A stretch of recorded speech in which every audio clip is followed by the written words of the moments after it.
नमस्कार दोस्तों, मेरा नाम कोमल है और आज मैं आपको प्रेमचंद्र द्वारा रचित कहानी ठाकुर का कुआं पढ़ाने जा रही हूँ।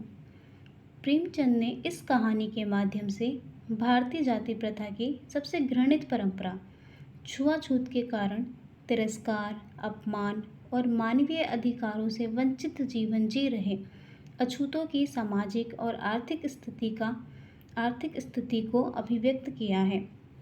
पानी के लिए तरसते अछूत जीवन की वास्तविकता की यह कहानी है।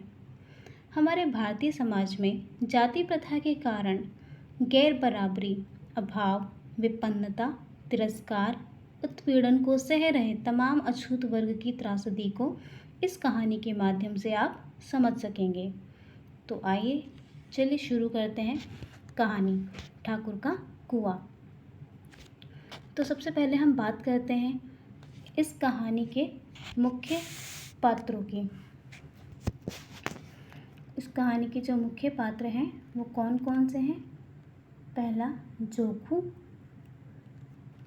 दूसरा गंगी। जो गंगी है वो जोखू की पत्नी है और जो तीसरा किरदार है वो है ठाकुर। ठीक है, तो चलिए शुरू करते हैं कहानी।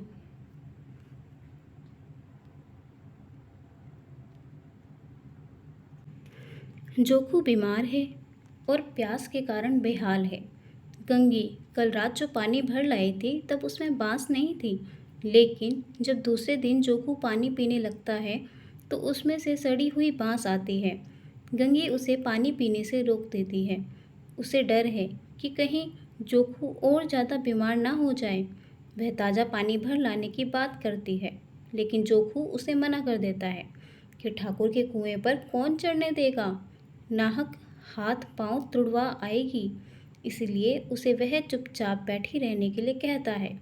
वह जानता है कि यह असंभव है कि गंगी ठाकुर या साहू के कुएं पर चढ़कर पानी ले आ सकती है, लेकिन गंगी जिद करती है कि वह कम से कम मांगकर ही सही एक लोटा पानी ले आएगी। वह देर तक इंतज़ार करती है और जब सभी लोग सोने चले जाते हैं, ठाकुर दरवाज़ा बंद करके अंदर चला जाता है तो वह लपक कर कुएं पर चढ़ जाती है। एक घड़ा पानी भी वह खींच लेती है। घड़ा जगत पर रखने ही वाली होती है कि ठाकुर का दरवाज़ा खुलता है। गंगी देखती है कि शेर से भी भयंकर मुंह वाला ठाकुर दरवाजे पर खड़ा है। दहशत के मारे गंगी के हाथ से रस्सी छूट जाती है और घड़ा पानी में गिरने की आवाज़ें सुनाई देती हैं। गंगी पूरी ताकत से कुएं की जगत से कूदकर भागती हुई घर पहुंचती है और वह घर आकर देखती है कि जोखू लोटा मुंह को लगाए वही मेला गंदा पानी पी रहा है। कहानी यहीं पर आकर समाप्त हो जाती है दोस्तों। इस कहानी के कुछ उदाहरण हैं जो बताते हैं कि समाज में अछूतों को किस तरीके से हाशिए पर धकेल दिया गया है। इस जाति प्रथा की जकड़न ने उन्हें कितने नीचे गिरा दिया है ना। जैसे कि जब वो गंगी बोलती है जोखू से कि मैं जो हूँ ठाकुर के कुएं से एक आध लोटा पानी ले आऊँगी, तो इस पर जोखू बोलता है गंगी को कि हाथ पांव तुड़वा आएगी और कुछ ना होगा, बैठ चुपके से, ब्राह्मण देवता आशीर्वाद देंगे, ठाकुर लाठी मारेंगे, साहू जो एक के 5 लेंगे, गरीबों का दर्द कौन समझता है। हम तो मर भी जाते हैं तो कोई द्वार पर झांकने तक नहीं आता, कंधा देना तो बड़ी बात है। ऐसे लोग कुएं से पानी भरने देंगे? इन शब्दों में कड़वा सत्य था। गंगी क्या जवाब देती, लेकिन उसने वह बदबूदार पानी पीने को ना दिया। और दूसरा जो प्रमुख उदाहरण है, जब गंगी कुएं से पानी भरने जाती है तो वो सोचती है कि हम क्यों नीच हैं और ये लोग क्यों ऊंचे हैं। इसलिए कि वे लोग गले में तागा डाल लेते हैं। यहाँ तो जितने हैं एक से एक छठे हैं। चोरी ये करे, जाल फरेब ये करे, झूठे मुकदमे ये करे। अभी इस ठाकुर ने ही तो उस दिन बेचारे गडेरिए की एक भेड़ चुरा ली थी और बाद को मार कर खा गया था। इन्हीं पंडित जी के घर में तो 12 मास जुआ होता है। यही साहू जी तो घी में तेल मिलाकर बेचते हैं। काम करा लेते हैं, मजदूरी देते नानी मरती है। किस बात में है हमसे ऊँचे? हाँ, मुँह में हमसे ऊँचे हैं।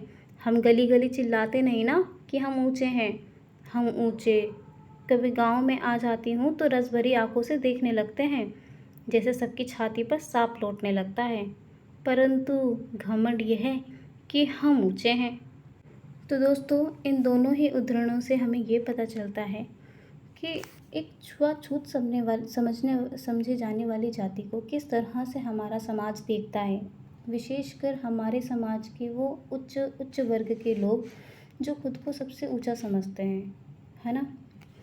किस तरह से जो निम्न जाति है वो इनसे डर कर सहम कर रहती है कि उनके आने की मतलब कदमों की आहट से ही गंगी ने क्या किया, घड़ा रस्सी सब वहीं छोड़कर भागने लगी, इस डर से कि अगर मैं पकड़ी गई तो मेरी खैरियत नहीं।